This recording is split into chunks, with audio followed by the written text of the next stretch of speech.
श्रीमद्रामायणे वाल्मीकीये आदिकाव्ये अरण्यकाण्डे पञ्चषष्टितमः सर्गः।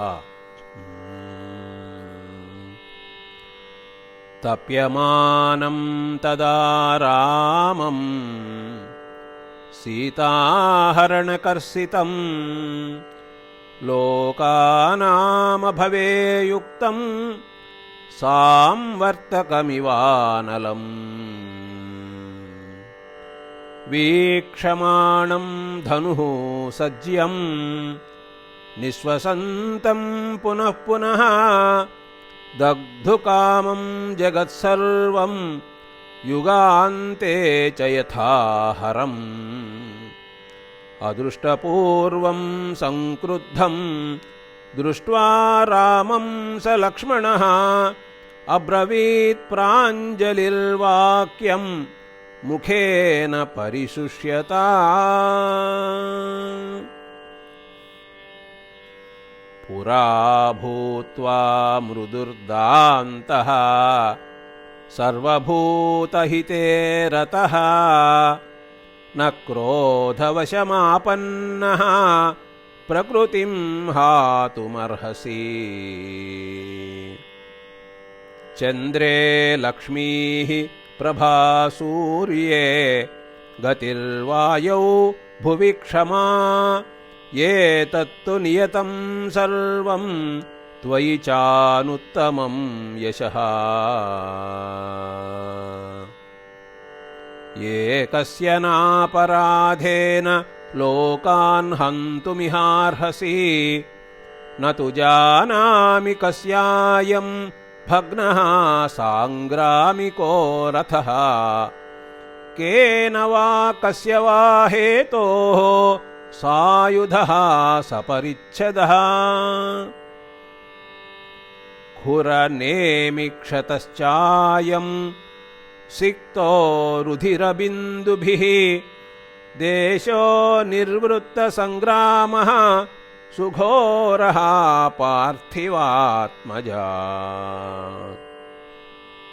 एकस्य तु विमर्दोऽयं न द्वयोर्वदतां वरा न हि वृत्तं हि पश्यामि बलस्य महतः पदम्। नैकस्य तु कृते लोकान् विनाशयितुमर्हसि युक्तदण्डा हि मृदवः प्रशान्ता वसुधाधिपाः। सदा त्वं सर्वभूतानां शरण्यः परमा गतिः कोऽनुदारप्रणाशन्ते साधु मन्येत राघव।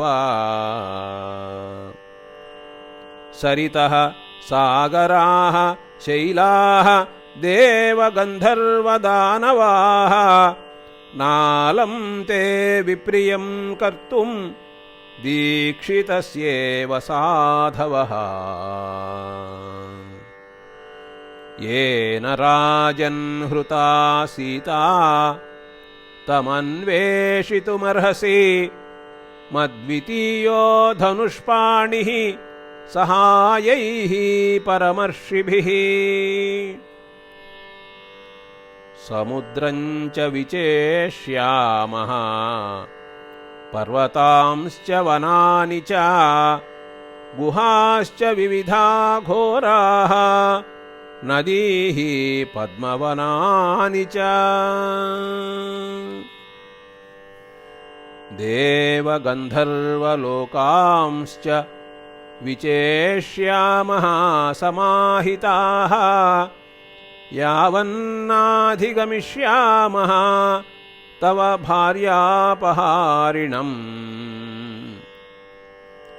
न चेत् साम्ना प्रदास्यन्ति पत्नीं ते त्रिदशेश्वराः कोसलेन्द्र ततः पश्चात् प्राप्तकालं करिष्यसि।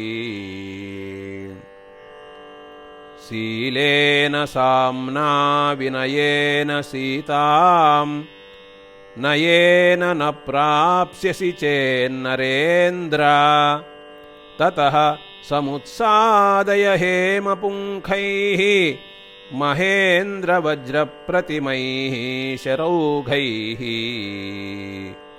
इति आर्षे श्रीमद्रामायणे वाल्मीकीये आदिकाव्ये अरण्यकाण्डे 65तमः सर्गः।